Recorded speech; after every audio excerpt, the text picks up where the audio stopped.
This is October 15th, 16th weekend. We are exactly 6 months away from the center of Holy Week. 6 months ago, it was Good Friday, and 6 months from now will be Good Friday again. And the readings we just heard before the gospel was read, the first two readings, Hebrews and Isaiah, those are the exact same readings that are read to the whole church every Good Friday. Why are they chosen now, a mid-year away from the essential Holy Week? In its beautiful October weather, a pleasant autumn, there's a reason for that, because we're so far away from Holy Week. The Lord wants to strengthen our faith in mid-year by meditating once again in a more quiet time, without the intensity of Holy Week, on the two most important things for us who are religious people. The first most important thing is to remind ourselves how it happens. The machinery, if I can use it, the strategy of being redeemed. How does God save you? If God saved you, how would you know it? How would it feel like? How are we being, I like the better word that Good Friday suggests, how are we being ransomed by God himself from the evil in the world and from sin, of course, from death, mortality, burial? And that's what's happening in the first part of these readings. We're being freed from bondage to a mortal life.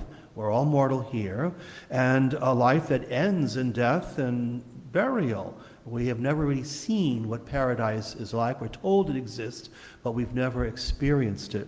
So we have to ask again, religious people, is there life after this one? Is there a future that will last forever? Most of all, there is. We believe it. That's why you're here. How can I enter eternal life? Who will open for me, as we say to the children in catechism, who will open the gates of paradise so I can enter in? Because that was the idea in the letter to the Hebrews. The great high priest who has passed through the heavens into the pearly gates has already gone there, Jesus himself. So we're given a clear answer to this strategy question. Someone has to pay the ransom for me. I cannot pay my way into heaven. Sin came into this world, as you all know from catechism, when the first human being who was enjoying paradise with God and with Eve, his wife, he was cast out from it. Adam's sin brought an end to paradise, and for many centuries an end to eternal life, the access to it. He did it for himself and Eve, and to all human beings who descended from him.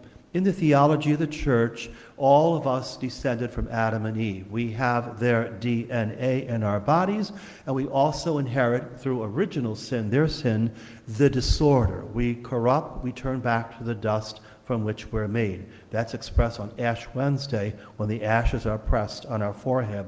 That's the future where Adam and Eve left off the thing there. We descended from them, which is very important to notice, because as far as God the Father is concerned, I wasn't in paradise that day they sinned. I didn't bite the apple. I didn't do anything wrong. I was born tens of thousands of years after that event. Why do I suffer? Paul said it this way in one of his letters, and he's correct. In Adam, all have sinned. Doesn't mean you committed his sin, but we inherit that disorder, that corruption. In Adam, all have fallen short. We're going to die someday. And also with original sin comes what's implied, the leaning towards sin. It's sort of like if God had a soccer field, a level soccer field, and one day I came by and threw a switch and I could tilt the soccer field so it's like this. Well, someone's going to have an advantage of the top field and the bottom field going up. It's not the same thing. We don't have the level playing field. Adam has cursed us in some way. Here's how the first reading, Isaiah, puts it this way, the cure. I like to use the word vaccine because we're in a pandemic. Isaiah said this, through his suffering, he doesn't name the person, my servant, this unknown servant, will justify many. One person. If through one man sin came into the world and death, can one person speak for the rest of us? Can we have one person stand for all and pay the price? He shall justify many, their guilt he shall bear. So the servant is innocent, hadn't done anything wrong, but he's going to carry everybody else's sin and pay for it. If he gives his life as an offering for sin, he shall see his descendants, not Adam's anymore, his descendants, in a long life, and the will of the Lord shall be accomplished through him. course, we know it's why it's read on Good Friday.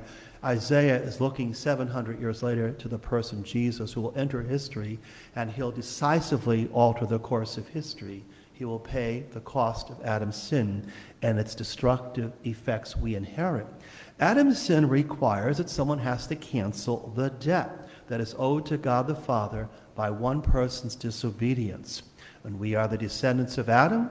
Isaiah tells us that there is another person who will pay this debt by the offering of his own life for others. And this person, Isaiah calls the servant. If Adam had power to lose the paradise for us, he did, then this unnamed servant, this anonymous person, will make us his descendants in a different way, not by blood descent, and give back to us this fullness of life. Not by blood descent. I'm descended from my parents and grandparents like we all are to Adam and Eve. There's another way God can have us descend from a new alpha male, a new second Adam. And that's what Good Friday every year is all about, and kind of in a relaxed way, we meditate on it tonight. That's the first most important thing. Jesus is the servant. He is the second Adam, and he can give back to the human race what the first Adam lost. It's as simple as that. We are ransomed by this Jesus. He replaces Adam, the first human being, by becoming a new kind of human being. At the cost of his human life, Jesus is purchasing eternity for those who belong to him, for those who descend from his nature. We call this by two special words you hear all the time in the Catholic liturgy.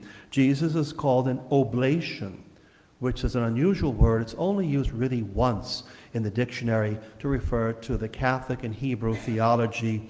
The other word is atonement. Atonement means someone's paying your bill for you, or making up, or replacing you. In the ancient religion that Jesus grew up in, the high priest in the temple offered an oblation or a sacrifice. Usually it was an animal or the first fruits of the field in the temple to show our offering to God. It was sort of a symbol of giving ourselves to God. Jesus, Hebrews said tonight, is himself the great high priest. He doesn't offer stuff. He doesn't offer bullocks, oxen, lambs, and stuff on the altar. He offers himself. He and the word oblation are the same thing. He and the word atonement are the same thing. It's a person, not stuff. He is the great high priest who has passed through the heavens to open the gates of paradise in that poetic image, and happened on Good Friday 2,000 years ago. To those who belong to him, may I add, to those who descend from this Jesus. So we reach the second most important point in the readings tonight, which is what Good Friday is about. How can I belong to Jesus? How can I share in or participate in this great high priest who has entered into paradise, the heavens, and I want to be with him? You know, that's my future. That means I'm saved when I see God face to face in paradise. When God the Father then looks down at his son Jesus in his earthly ministry, or on Good Friday dying on the cross, and so forth, does God also see me within his son? I mean that mystically. When God looks at Christ, does he see Michael Duffy in him or not? If I'm in the Christ, he sees me and loves in me what he loves in his son, as though my identity has changed. I'm no longer me. I have mutated or morphed into some other person, the God-man Jesus, Son of God, Son of Mary. So when God sees, the Father sees his son Jesus, am I absent or present in that vision? So one day, this is the gospel our deacon just read, there was a minor argument, a little kerfluffle among the 12 apostles. They're always making mistakes. This catches Jesus' attention. Two of the apostles, they were brothers, James and John. John would write the gospel of his name. They catch his attention. They want paradise. They want eternal life. Nothing wrong with that. You want eternal life. I want paradise. So what's the problem? Except they want first place above others, and they want it for themselves. Rather selfish, huh? You ain't going to get there that way. They want eternal life, really, without imitating Jesus. They want the divine favor without inserting themselves into the very person of Jesus, the oblation, the atonement. They want him over there, banking them up and putting them on thrones in heaven. They do not want to serve the way Isaiah predicted. They want to be served and waited on. They failed. They are not interested in following Jesus and giving their lives as a ransom for the sake of others. No, they miss the whole important point of how God operates salvation in each of us here tonight. They want the glory without any effort. Notice the way Jesus describes how you and I can insert ourselves into his very being. How do I become like Jesus, an oblation? How can I share in his work of atonement? And when he starts to explain this answer to James and John to kind of reprimand them, notice he points to what we would call sacraments. He doesn't use that word, but he points to the sacraments. We know what he's saying. He asks a question. This is typical of a rabbi. He answers you by asking questions. Can you guys drink of the chalice that I'm about to drink of? That's a challenge. What do you mean by the chalice? This is not the Last Supper, drinking the goblet. This is pouring out your blood, dying.